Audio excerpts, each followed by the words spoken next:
সুধী ভক্তবৃন্দ, প্রথমে সবাই আমার প্রণাম নেবেন। গীতা পাঠ করে সবার মঙ্গল কামনা করি।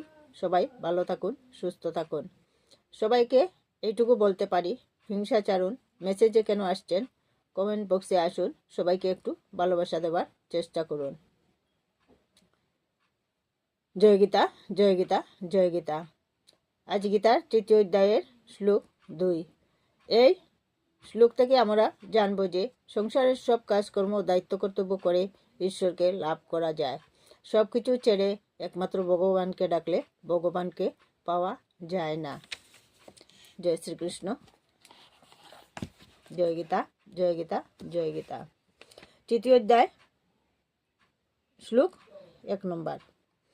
জয়শ্রী চেত কর্মণস্তে মতাবুদ্ধি জনার্দনা তৎ কিং কর্মাণি গুরে মাং নিয় ও জয়শ্রী কেশব। বঙ্গানুবাদ।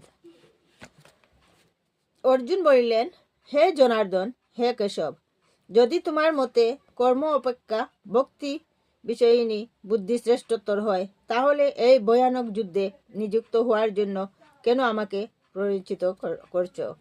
তাৎপর্য: পূর্ববর্তী অধ্যায়ের পরমেশ্বর ভগবান শ্রীকৃষ্ণ তার প্রিয় সখা অর্জুনকে জড়জগতের দুঃখালয় থেকে উদ্ধার করবার জন্য আত্মাস্বরূপ বিশদভাবে বর্ণনা করেছেন এবং সেই সঙ্গে তিনি আত্মাস্বরূপ উপলব্ধি করার পন্থাও বর্ণনা করেছেন। সেই পথ হচ্ছে বুদ্ধিযুগ, অর্থাৎ কৃষ্ণ ভাবনা। কখনো কখনো এই বুদ্ধিযুগের কদর্থ করে একদল নিষ্কাম লোক কর্ম বিমুখতার আশ্রয় গ্রহণ করেন। কৃষ্ণ ভাবনার নাম করে তারা নির্জনে বসে কেবল হরিনাম জপ করেই কৃষ্ণ ভাবনাময় হয়ে ওঠার দুরাশা করেন, কিন্তু যথাযথভাবে ভগবতে তত্ত্বজ্ঞানের শিক্ষা লাভ না করে নির্জনে বসে কৃষ্ণনাম জপ করলে নিরীহ অজ্ঞ লোকের সস্তা বাহবা পাওয়া যেতে পারে, কিন্তু তাতে কোনো লাভ হয় না।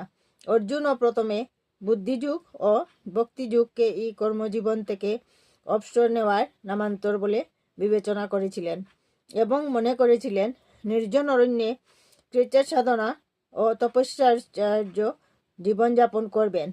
পক্ষান্তরে তিনি কৃষ্ণ ভাবনার অজুহাত দেখিয়ে সুকৌশলে কুরুক্ষেত্রের যুদ্ধ থেকে নিরস্ত হতে চেয়েছিলেন।